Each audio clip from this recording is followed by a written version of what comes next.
Film diawali dengan menampilkan seorang gadis bernama Surin yang hendak pergi menuju sebuah pulau kecil bersama ayah tirinya. Setelah kematian ibunya, Sorin kini tinggal bersama ayah. Meski terlihat hubungan mereka tidak begitu akrab layaknya ayah dan anak.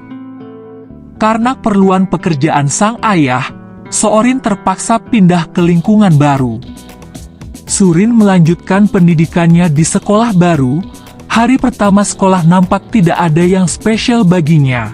Sorin terlihat menyendiri menjauhi keramaian sembari menikmati makan siangnya. Suatu hari teman-teman sekolah Sorin menemukan hal-hal misteri dan tak masuk akal yang terdapat pada blog pribadinya. Ini semakin meyakinkan mereka bahwa Sorin seorang anak yang aneh. Sorin yang kesepian dan menjalani hari-harinya sendiri terlihat berjalan pulang dari sekolah menuju tempat tinggalnya. Tiba-tiba di perjalanan Sorin bertemu dengan seorang siswa dari sekolahnya bernama Somin yang tinggal di asrama panti asuhan. Sejak saat itu Somin diam-diam memperhatikan Sorin dari kejauhan. Dengan rasa penasaran Somin mengikuti Sorin saat pulang sekolah, namun ternyata aksi pengintaian Somin diketahui Sorin yang langsung memergoki Somin. Tak disangka setelah hari itu membuat mereka semakin dekat. Suatu hari mereka mencoba uji nyali dengan melakukan permainan mistis yang katanya bisa mendatangkan hantu atau roh orang yang sudah meninggal. Dengan huruf dan simbol yang unik mereka berkomunikasi dan hanya dipahami mereka berdua saja. Setibanya di kediaman Sorin, mereka menyiapkan keperluan untuk memulai permainnya. 누구 계십니까?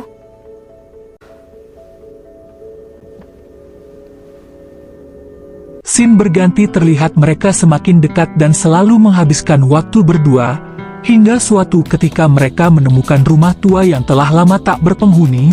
Tanpa mencemaskan hal lain, mereka mengobrol dan saling terbuka satu sama lain, hingga mereka berdua saling jatuh cinta dan menyatakan perasaannya. 너, 나 좋아해?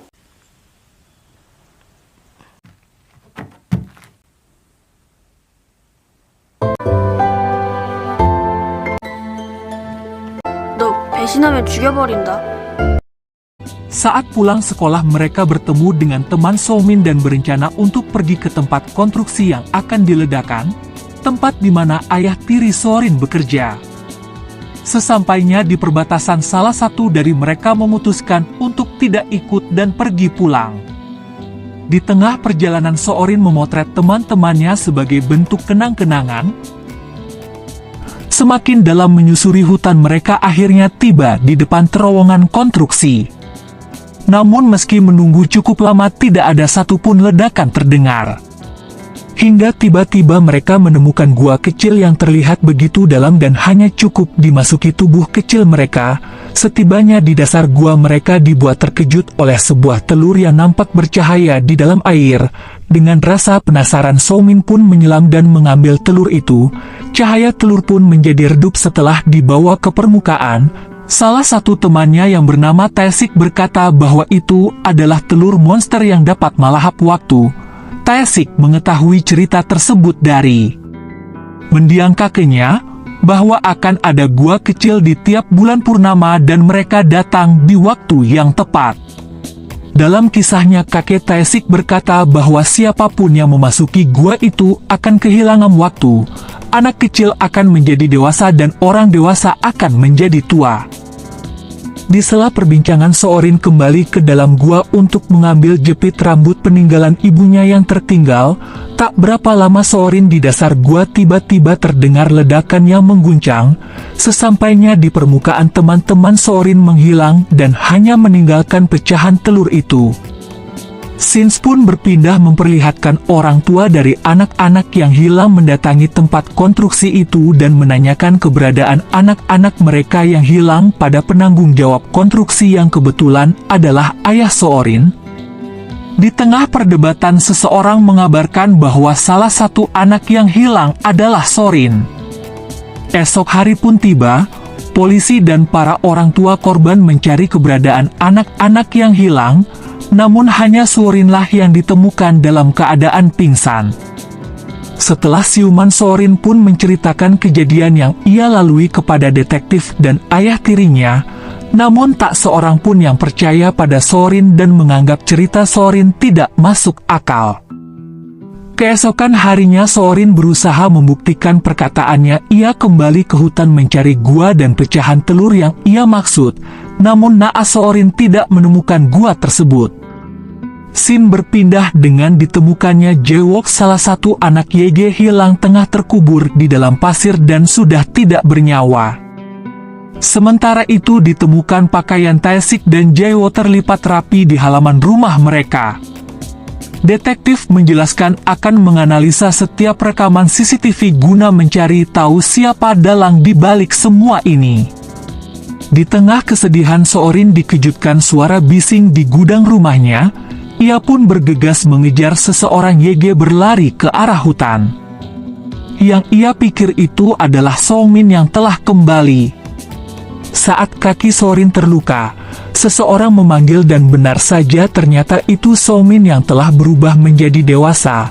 Songmin berusaha memberikan sebuah buku catatan pada Sorin karena tidak mengenalnya. Sorin berteriak dan berlari ke arah ayahnya yang dari kejauhan terlihat melintas ke arah Sorin. Sorin yang panik memberitahu bahwa ada pria mencurigakan mengejarnya. Polisi pun kembali melakukan pencarian dan mereka menyimpulkan bahwa tragedi hilangnya anak-anak adalah kasus penculikan. Dalam pencarian, polisi menemukan buku catatan Songmin yang saat itu terjatuh saat hendak diberikan kepada Sorin.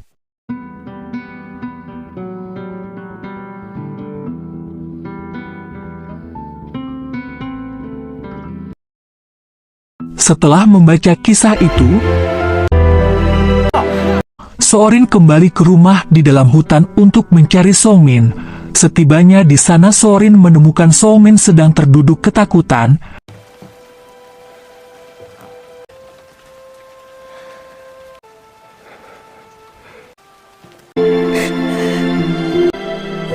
Dan tangis pun mengiringi pertemuan mereka.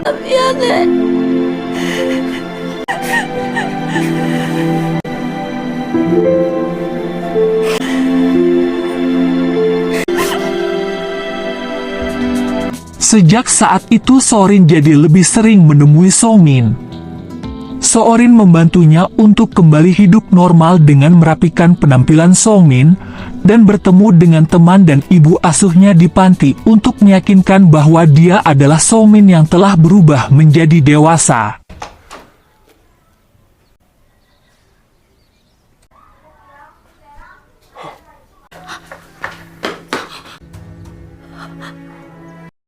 Namun mereka yang ditemui Songmin tidak percaya dengan kisah tersebut. Suatu ketika Sorin teringat saat dia kembali ke dalam gua, pantulan cahaya dari telur tersebut kembali menyala, dan Sorin pun berencana untuk kembali mengambil telur itu dan memecahkannya di hadapan banyak orang agar mereka bisa percaya kepadanya. Songmin yang telah mengalami hal tersebut betapa tersiksanya kehidupan seperti itu, dia pun menolak rencana Sorin karena tidak ingin melibatkan banyak orang dan memilih mengasingkan diri. Tak lama setelah itu ayah Sorin terkejut karena melihat foto Songmin yang ada di ponsel Sorin. Ia pun bergegas memeriksa Sorin. Dia kaget ternyata Sorin tidak ada dan melihat jejak kaki dewasa dan putrinya, lantas ia menyimpulkan bahwa ini adalah kasus penculikan. Sementara itu Songmin dan Sorin berada di pelabuhan mengantri tiket untuk keluar dari pulau. Namun tak lama muncul berita mengenai hilangnya Sorin di televisi, dan disebut kasus penculikan oleh pria misterius yang tak lain adalah Songmin. Setelah berusaha kabur, Sorin menyerahkan diri agar Songmin lolos dari kejaran polisi.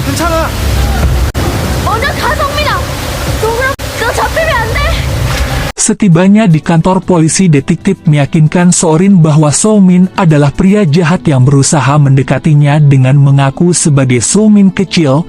Tentu saja Sorin mengelak karena dia tahu apa yang sebenarnya terjadi.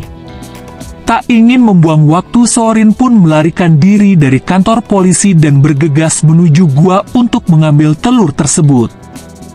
Soorin berencana untuk menghentikan waktu dan jadi dewasa untuk mengakui Soomin di hadapan orang-orang. Soomin yang mengetahui hal itu pun mengambil telur itu dan menjelaskan bahwa tidak mudah menjalani hidup tanpa waktu. Tak lama dari itu polisi datang, dan Soorin pun mencoba menjelaskan, namun salah satu dari polisi pun mencoba menyergap mereka, yang membuat Soorin terjatuh. Beruntung dengan sigap sang detektif meraih tangan Soorin yang membuat mereka tergantung di atas tebing, namun saat detektif yang dikuat menahannya membuat mereka terjatuh.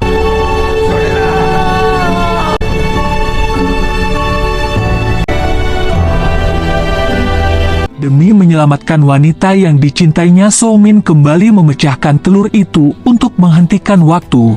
Setelah menghentikan waktu, Soomin menolong mereka berdua dan meninggalkannya di tepi pantai. Scene pun berganti memperlihatkan Soorin yang telah lulus dari sekolah dasarnya sedang berada di pelabuhan dan hendak melanjutkan sekolah di asrama. Tak lama setelah itu Soorin bertemu dengan Soomin yang telah berubah menjadi tua dan film pun berakhir.